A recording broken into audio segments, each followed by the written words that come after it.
ഞാൻ ഉണ്ടാക്കാൻ പോകുന്നത് വെജിറ്റേറിയൻസിന് വേണ്ടിയിട്ടുള്ള ഒരു കറിയാണ്. ഇത് നല്ല സ്പൈസിയാണിത്. ഇത് സോയ ചങ്ക്സ് വരട്ടിയത്. ഇത് നമുക്ക് ചപ്പാത്തിയുടെ കൂടെയും ചോറിൻ്റെ കൂടെയും കഴിക്കാൻ നല്ലതാണ്. ഫ്രണ്ട്സ്, എൻ്റെ പേര് രഞ്ജിഷ മുരളി. എല്ലാവർക്കും സിമീസ് നാടൻ കിച്ചണിലേക്ക് സ്വാഗതം. ഇതിനായിട്ട് 1 കപ്പ് സോയ ചങ്ക്സ്. ഇതിലേക്ക് ചൂടുവെള്ളം ഒഴിച്ചിട്ട് ഒന്ന് നന്നായിട്ടൊന്ന് കുതിർത്തെടുക്കണം. ഇനി ഇതൊരു 10 മിനിറ്റ് നേരത്തേക്ക് കുതിരാൻ വയ്ക്കുക. ഇനി ഇതിലേക്ക് വേണ്ടത് 1 കപ്പ് സവാള നീളത്തിലരിഞ്ഞത്, 1/2 ടേബിൾ സ്പൂൺ വെളുത്തുള്ളി, 1/2 ടേബിൾ സ്പൂൺ ഇഞ്ചി, 1/4 കപ്പ് തക്കാളി പൊടിയായിട്ട് അരിഞ്ഞത്. ഇപ്പോൾ ഒരു 10 മിനിറ്റ് ആയിട്ടുണ്ട്. സോയ ചങ്ക്സ് നന്നായിട്ട് വീർത്ത് വന്നിട്ടുണ്ട്. അപ്പോൾ ഞാൻ എടുത്തിരിക്കുന്ന സോയ ചങ്ക്സ് ചെറിയ സോയ ചങ്ക്സ് ആണ്. ചെറുതാകുമ്പോൾ നമുക്കിത് മുറിക്കേണ്ട ആവശ്യമില്ല. വലിയ സോയ ചങ്ക്സ് ആണെന്നുണ്ടെങ്കിൽ ചെറുതായിട്ടൊന്ന് മുറിച്ചെടുക്കണം. ഇനി ഇത് നന്നായിട്ടൊന്ന് കഴുകിയെടുക്കാം.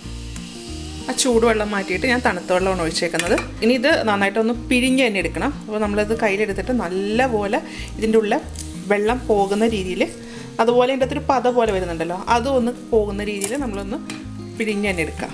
അത് പോകുമ്പോഴാണ് ഈ സോയ ചങ്ക്സിന് ഒരു വല്ലാത്തൊരു മണവും ഒരു ചുവയൊക്കെ ഉണ്ടല്ലോ അത് പോകുന്നത്. അങ്ങനെ ഒരു ചുവയുള്ളതുകൊണ്ടാണ് ആർക്കും അധികം ഇഷ്ടമല്ലാത്തത്. ഇപ്പോഴത്തെ കുട്ടികൾക്ക് ഈ സോയ ചങ്ക്സ് എന്ന് പറഞ്ഞാൽ ഭയങ്കര ഇഷ്ടമല്ലേ. ഒരു 3-4 പ്രാവശ്യം ഇതുപോലെ നന്നായിട്ട് സ്ക്വീസ് ചെയ്ത് തന്നെ ഇത് കഴുകിയെടുക്കണം.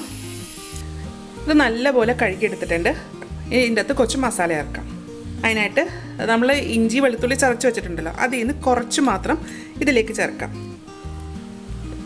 ഒരു പകുതിയൊക്കെ ചേർത്താൽ മതി. തക്കാളി ഫുള്ളായിട്ട് ഇട്ട് കൊടുക്കാം. 1/4 ടീസ്പൂൺ മഞ്ഞൾപ്പൊടി, 1 ടീസ്പൂൺ മല്ലിപ്പൊടി, 1/2 ടീസ്പൂൺ മുളക് പൊടി, 1/2 ടീസ്പൂൺ കുരുമുളക് പൊടി, 1/2 ടീസ്പൂൺ ഗരം മസാല പൗഡർ. ഈ ഗരം മസാലയിൽ പെരിഞ്ജീരകത്തിൻ്റെ പൊടിയും കൂടി ചേർത്തിട്ടുണ്ട്. പെരിഞ്ജീരകം ചേർക്കാത്ത ഗരം മസാലയാണെന്നുണ്ടെങ്കിൽ ഒരു 1/2 ടീസ്പൂൺ പെരിഞ്ജീരകം കൂടെ ചേർക്കാം. ഉപ്പ്,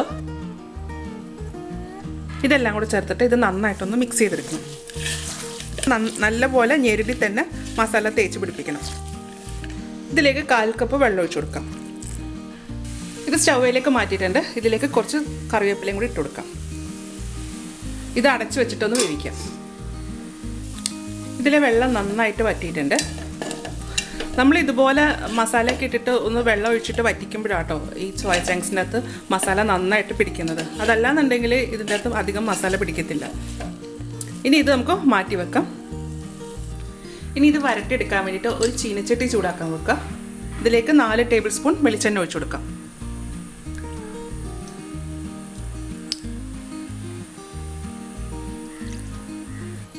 എണ്ണ ചൂടായി കഴിയുമ്പോൾ ഇതിലേക്ക് കുറച്ച് തേങ്ങാക്കൊത്ത് ഇട്ട് കൊടുക്കാം. തേങ്ങാക്കൊത്ത് നല്ല മൂക്കെ വറുത്തെടുക്കണം. ഇത് നന്നായിട്ട് മൂത്തിട്ടുണ്ട്. ഇനി ഇത് എണ്ണയിൽ നിന്ന് കോരിയെടുക്കാം. ഈ എണ്ണയിലേക്ക് ബാക്കിയുള്ള ഇഞ്ചി വെളുത്തുള്ളി ചേർക്കാം. ഇഞ്ചി വെളുത്തുള്ളിയുടെ ആ ഒരു റോ സ്മെല്ല് പോകുന്ന വരെ ഇത് ഇതുപോലെ തന്നെ എണ്ണയിൽ മൂപ്പിക്കണം. ഇതായിട്ടുണ്ട്. സവാള അതുകൂടി ഇട്ടതിന് ശേഷം ഇത് നന്നായിട്ടൊന്ന് റോസ്റ്റ് ചെയ്തെടുക്കാം. ഇതിലേക്ക് കുറച്ച് ഉപ്പിട്ട് കൊടുക്കാം. ഈ സവാള മൂത്തിട്ടുണ്ട്. ഇനി ഇതിലേക്ക് പൊടികൾ ചേർക്കാം. സ്റ്റൗവിൻ്റെ ഫ്ലെയിം നന്നായിട്ട് കുറയ്ക്കുകയോ അല്ലെങ്കിൽ ഓഫ് ചെയ്യുകയോ ചെയ്യാം. അതിനുശേഷം 1/4 ടീസ്പൂൺ മഞ്ഞൾപ്പൊടി, 1 ടീസ്പൂൺ മല്ലിപ്പൊടി, 1/2 ടീസ്പൂൺ മുളക് പൊടി, 1/2 ടീസ്പൂൺ കുരുമുളക് പൊടി. ഇനി ഇത് നന്നായിട്ടൊന്ന് മൂപ്പിച്ചെടുക്കാം.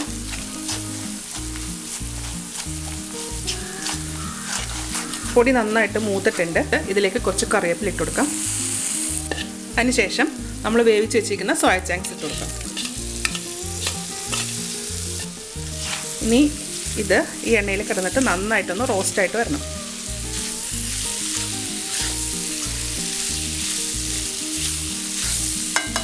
ഇതിലേക്ക് 1/2 ടീസ്പൂൺ ഗരം മസാലയും കൂടി ചേർക്കാം.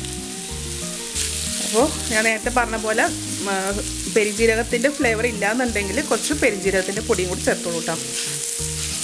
ഇനി ഇത് ഈ എണ്ണയിൽ നന്നായിട്ടൊന്ന് റോസ്റ്റ് ചെയ്തെടുക്കണം. അപ്പോൾ ഇത് നന്നായിട്ട് റോസ്റ്റ് ആയിട്ടുണ്ട്. ഇനി ഇതിലേക്ക് നമ്മൾ നേരത്തെ വറുത്ത് മാറ്റി വെച്ചിരുന്ന തേങ്ങാക്കൊത്ത്, മല്ലിയില, ഒരു പച്ചമുളക് നീളത്തിലരിഞ്ഞത് ഇത്രയും ചേർത്തിട്ട് ഇത് വീണ്ടും ഒന്നും കൂടെ മിക്സ് ചെയ്യാം.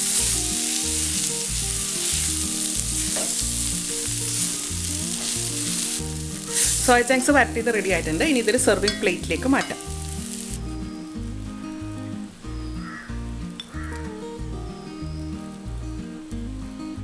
ഇത് നമ്മൾ ബീഫ് വരട്ടുന്ന പോലെ തന്നെയാണ് കേട്ടോ ഇതും ഉണ്ടാക്കുന്നത്. പറഞ്ഞിട്ട് ബീഫ് വരട്ടിയതിൻ്റെ ടേസ്റ്റ് ഒന്നും അല്ല ഇതിന്.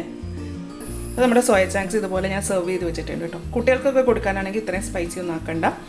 അപ്പോൾ ഇത് നല്ല ടേസ്റ്റാണ്. അത് എല്ലാവരും ഒന്ന് ഉണ്ടാക്കി നോക്കുക. ഞാൻ പറയുന്ന മെത്തേഡിലാണ് നിങ്ങൾ ഈ സോയ ചങ്ക്സ് കറി ഉണ്ടാക്കുന്നതെന്നുണ്ടെങ്കിൽ ഒരു സോയ ചങ്ക്സിന് ഒരു ചെറിയൊരു ചുവ വ്യത്യാസമുണ്ട്. അത് അധികം അറിയത്തില്ല കേട്ടോ.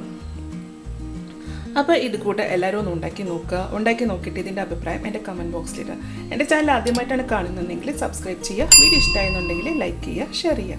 അപ്പോൾ ഇനി അടുത്ത ദിവസം അടുത്ത റെസിപ്പി ആയിട്ട് കാണാം. Thank you.